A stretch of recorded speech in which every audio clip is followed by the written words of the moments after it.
ನೋಡಿ, ಇಲ್ಲಿ ಭಟ್ರಳ್ಳಿ ವಿನಾಯಕ ಲೇಔಟ್ ಭಟ್ರಳ್ಳಿ ಅಂತ ರಾಷ್ಟ್ರೀಯ ಹೆದ್ದಾರಿ 75ರಲ್ಲಿ ರಸ್ತೆ ಅಗಲೀಕರಣ ಆದ ನಂತರ ನ್ಯಾಷನಲ್ ಹೈವೇನವರು ಇಲ್ಲಿ ಗಿಡ ನೆಟ್ಟಿದ್ರು. ಭಾಳ ಚೆನ್ನಾಗಿ ಬಂದಿತ್ತು 3 ಮರ. ಈ ಮರಗಳನ್ನು ರಾತ್ರಿ ನಿನ್ನೆ ಅಂದರೆ 15ನೇ ತಾರೀಕು ಸ್ವತಂತ್ರ ದಿನಾಚರಣೆ ದಿವಸದ ರಾತ್ರಿಯಲ್ಲಿ ಯಾರೋ ಕಿಡಿಗೇಡಿಗಳು ಈ ಮರಗಳು 3 ಮರನ ಅಂದರೆ ಇದು ಏನು ನಮಗೆಲ್ಲ ಏನು ಡೌಟ್ ಬರ್ತಾ ಇದೆ ಅಂತಂದರೆ ಈ ಪಕ್ಕದಲ್ಲಿರ್ತಕ್ಕಂಥ ಬಿಲ್ಡಿಂಗ್ನವರೇ ಮಾಡಿರಬೇಕು ಅಂತ ಅನಿಸ್ತಾ ಇದೆ. ಯಾಕೆ ಅಂದರೆ ಇಷ್ಟು ದಿವಸ ಇಲ್ಲದೆ ಇರೋದು ಈಗ ಬಿಲ್ಡಿಂಗ್ನವರು ಈ ಥರ ಪೂರ್ತಿ ಮರನ ರೆಂಬೆಗಳೆಲ್ಲ ಕಟ್ ಮಾಡಿಬಿಟ್ಟಿದ್ದಾರೆ. ಅರಣ್ಯ ಇಲಾಖೆವರೆಗೂ ಸಹ ನಾನು ರಮೇಶ್ RF ರಮೇಶ್ ಅವ್ರಿಗೂ ಫೋನ್ ಮಾಡಿ ಹೇಳಿದ್ದೀನಿ. ನಾನು ಇದ್ರ ಬಗ್ಗೆ ವಿರುದ್ಧವಾಗಿ ದಿಟ್ಟ ನಿರ್ಧಾರ ತಗೊಬೇಕು. ಇದು ಯಾರು ಕಟ್ ಮಾಡಿದ್ರು ಅವ್ರಿಗೆ ಕಾನೂನು ರೀತಿಯಲ್ಲಿ ಕ್ರಮ ತಗೋಬೇಕು ಅಂತೇಳಿ ಈ ಥರ ಮರನೆಲ್ಲ ಕಟ್ ಮಾಡ್ಕೊಂಡು ಹೋಗ್ತಾ ಇದ್ರೆ ಈ ರಾಷ್ಟ್ರೀಯ ಹೆದ್ದಾರಿ ಏನು ಅವ್ರ ಸ್ವಂತ ಜಾಗದಲ್ಲೆಲ್ಲ ಏನೂ ಇಲ್ಲ. ಇದು ರಸ್ತೆಯಲ್ಲಿ ಇರ್ತಕ್ಕಂಥ ಮರಗಳನ್ನ ಪೂರ್ತಿ ಮರಣ ಹೋಮ ಮಾಡಿಬಿಟ್ರೆ, ಅರಣ್ಯ ಹೋಮ ಮಾಡ್ದಂಗೆ ಮರ ಗಿಡಗಳು ಇವತ್ತು ಎಷ್ಟು ನೆರಳಿರ್ತಾ ಇತ್ತು. ಇಲ್ಲಿ ಸುಮಾರು ಜನ ಯಾರಾದರೂ ಬಿಸಿಲಲ್ಲಿ ಬಂದರೆ ಇಲ್ಲಿ ಕೆಳಗಡೆ ನಿಂತ್ಕೊಳ್ತಾ ಇದ್ರು. ಏನು ದ್ವಿಚಕ್ರ ವಾಹನಗಳಲ್ಲಿ ಬರೋರಾಗ್ಬೋದು, ಮತ್ತು ಕಾರುಗಳಲ್ಲಿ ಬರೋರಾಗ್ಬೋದು, ಇಲ್ಲಿ ನಿಂತು ನೆರಳಲ್ಲಿ ಒಂದು ಸ್ವಲ್ಪ ನಿಂತ್ಕೊಂಡು ಹೋಗ್ತಾ ಇದ್ರು.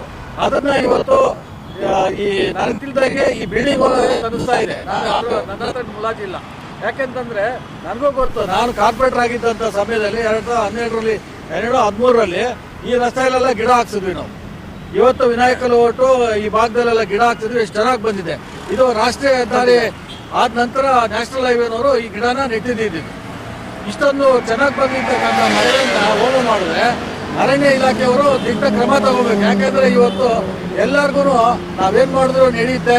ಯಾರೋ ಅಧಿಕಾರಿಗಳಿಗೆ ಏನಾದರೂ ನಾವು ದುಡ್ಡು ಕಾಸು ಕೊಟ್ಕೊಂಡ್ರೆ ಯಾರು ನಮ್ಮ ಮೇಲೆ ಕ್ರಮ ತಗೊಳ್ಳಲ್ಲ. ಈ ಮನಸ್ಥಿತಿಯಲ್ಲಿ ಇವತ್ತು ಜನ ಇದ್ದಾರೆ. ಇವರು ಅಕಸ್ಮಾತ್ ಹಂಗೂ ಅವ್ರ ಮನೆ ಅವ್ರ ಬಿಲ್ಡಿಂಗ್ ಏನಾದ್ರು ತೊಂದರೆ ಆಗ್ತಾ ಇತ್ತು ಅಂತಂದಾಗ ಈ ಸೈಡಲ್ಲಿ ಇರ್ತಕ್ಕಂಥ ರೆಂಬೆಗಳನ್ನ ಕಟ್ ಮಾಡಬೇಕಾಗಿತ್ತು. ಅವರು ಪರ್ಮಿಷನ್ ತಗೊಂಡು ಅರಣ್ಯ ಇಲಾಖೆನೋ ಇಲ್ಲಿ ನಮ್ಮ GBAನಲ್ಲಿ ಅರಣ್ಯ ಇಲಾಖೆ ಪ್ರತ್ಯೇಕವಾದಂಥ ಅರಣ್ಯ ಇಲಾಖೆ ಇದೆ, ಅದರಲ್ಲಾದರೂ ಅವರು ಪರ್ಮಿಷನ್ ತಗೊಂಡು ಕೆಳಗಡೆ ಟ್ರಿಮ್ ಮಾಡ್ಕೊಬೇಕಾಗಿತ್ತು ಗಿಡಗಳನ್ನ.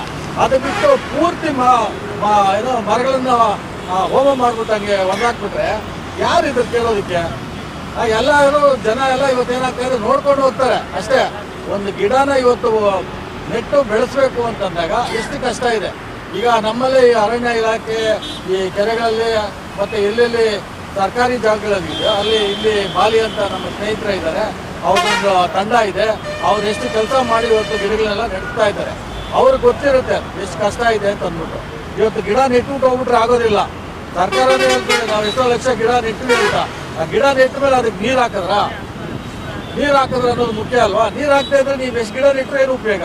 ಅಟ್ಲೀಸ್ಟ್ ಇಂಥ ಗಿಡ ಬೆಳ್ಕೊಂಬಂದಿದೆ ಅಂತ ಮರಗಳನ್ನ ನೀವು ಕಟ್ ಮಾಡ್ತೀರಿ ರಾತ್ರಿ ಕಳ್ತನದಲ್ಲಿ ಅಂತಂದ್ರೆ ನಿಮ್ಗೆ ಎಷ್ಟು ಧೈರ್ಯ ಇರ್ತಾರೆ? ಅವ್ರಿಗೆ ನನ್ನ ನಿರ್ಧಾರ ಏನು ಅಂತಂದ್ರೆ ಅರಣ್ಯ ಇಲಾಖೆ ಆಗ್ಬೋದು, ನಮ್ಮ GBA ಆಗ್ಬೋದು, ಯಾರಾದರೂ ಆಗಲಿ ಈ ಮರಗಳನ್ನ ಯಾರು ಕಟ್ ಮಾಡಿದಾರೋ ಅವರ ವಿರುದ್ಧವಾಗಿ ಸರಿಯಾದ ಕ್ರಮ ತಗೊಳ್ಳೇಬೇಕು ಅಂತೇಳಿ ನಾನು ಈ ಮೂಲಕವಾಗಿ ನಮ್ಮ ಸಾರ್ವಜನಿಕರ ಪರವಾಗಿ ನಾನು ಹೇಳ್ತಾ ಇದ್ದೀನಿ.